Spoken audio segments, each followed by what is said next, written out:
Las vías nerviosas pueden ser ascendentes, es decir, llevar información sensitiva y sensorial. O también descendentes, es decir, llevar información motora. En otras palabras, las vías ascendentes son centrípetas, nacen en la periferia y llevan información a los centros nerviosos. Las vías descendentes son centrífugas, parten de los centros nerviosos y llegan hasta los órganos efectores. Comencemos con las vías ascendentes. Las vías ascendentes transmiten dos tipos de sensibilidad: la superficial y la profunda. Esta última la estudiaremos más adelante. La sensibilidad superficial es transportada de manera ascendente por medio de tres vías. La vía de la sensibilidad termoalgésica que asciende por el sistema anterolateral. La vía de la sensibilidad tacto grueso y presión que también asciende por el sistema anterolateral. Por último, la vía de la sensibilidad tacto fino que asciende por los haces de Gol y Burdach. Ahora veamos con mayor detalle a la vía de la sensibilidad termoalgésica que asciende por el sistema anterolateral.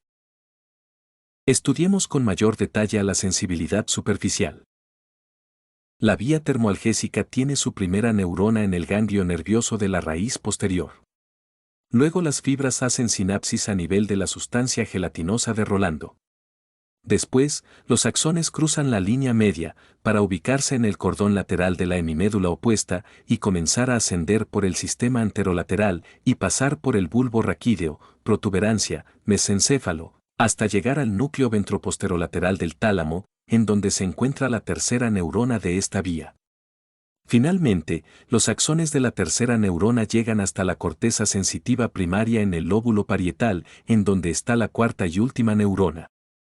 La vía del tacto grueso y presión tiene su primera neurona en el ganglio nervioso de la raíz posterior.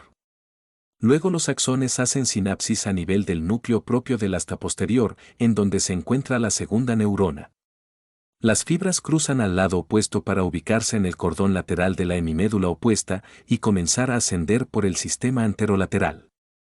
Asciende por el tronco encefálico pasando por el bulbo raquídeo, luego por la protuberancia, finalmente por el mesencéfalo para ascender un poco más y hacer sinapsis en el núcleo ventroposterolateral del tálamo, en donde se encuentra la tercera neurona de esta vía.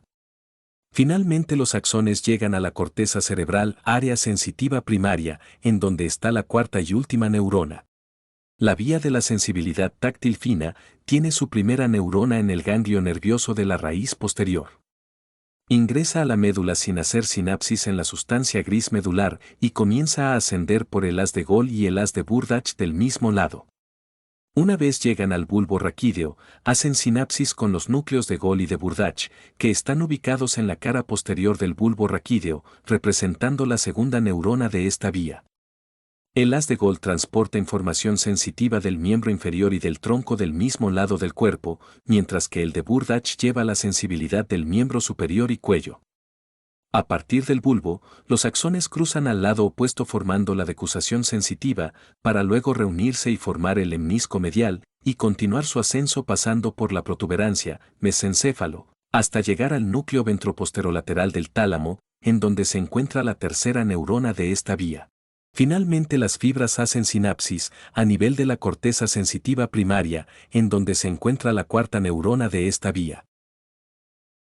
Ahora debemos estudiar con mayor detalle a la sensibilidad profunda que está compuesta por dos haces. Haz espinocerebeloso anterior y el haz espinocerebeloso posterior.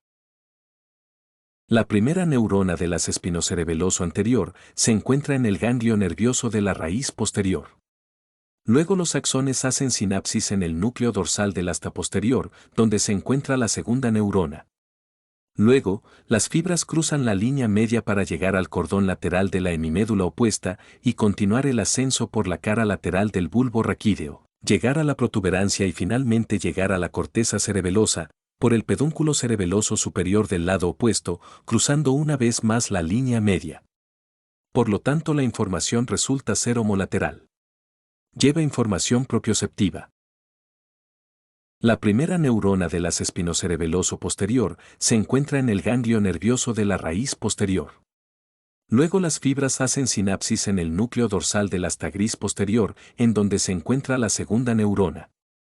Las fibras continúan su ascenso sin cruzar la línea media, pasando por el bulbo raquídeo y finalmente llegar al cerebelo, a través del pedúnculo cerebeloso inferior, terminando en la corteza cerebelosa del mismo lado. Lleva información propioceptiva. Ahora debemos estudiar a las vías descendentes. Las vías descendentes son eferentes, es decir, se originan en los núcleos que están en el encéfalo y llevan información a la periferia. Constan de una motoneurona alta que está ubicada a nivel encefálico y de una motoneurona baja que se encuentra a nivel del asta anterior de la médula espinal. Se describen a la vía piramidal y la vía extrapiramidal. Comencemos con la vía piramidal. El origen de las corticoespinal se encuentra en el área motora primaria, también en la corteza motora secundaria y en el área sensitiva primaria.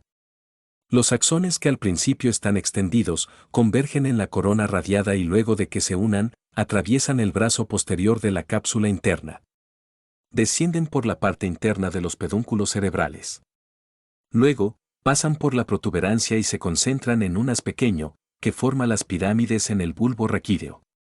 Un poco más abajo, la mayoría de las fibras, en un 90% decusa al lado opuesto descendiendo como haz corticoespinal lateral, por el cordón lateral de la médula espinal, haciendo sinapsis con la motoneurona baja.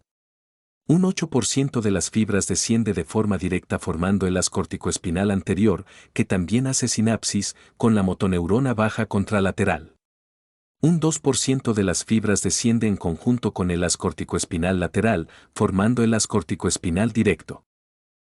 El sistema extrapiramidal está formado por fascículos motores que nacen de diferentes centros encefálicos que regulan los influjos piramidales.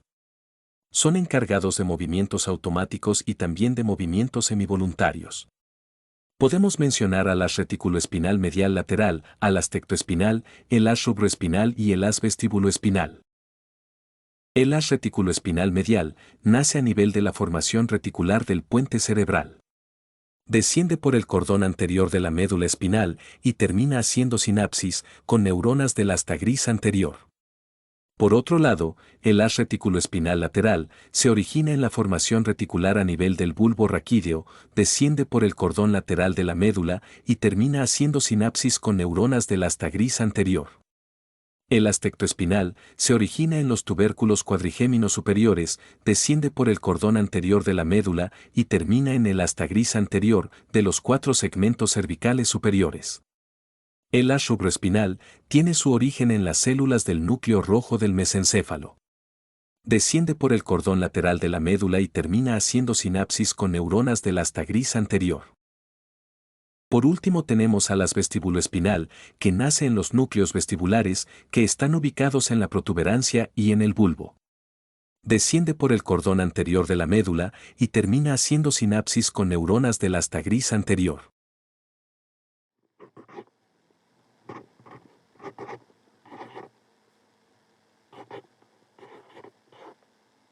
Nicolás.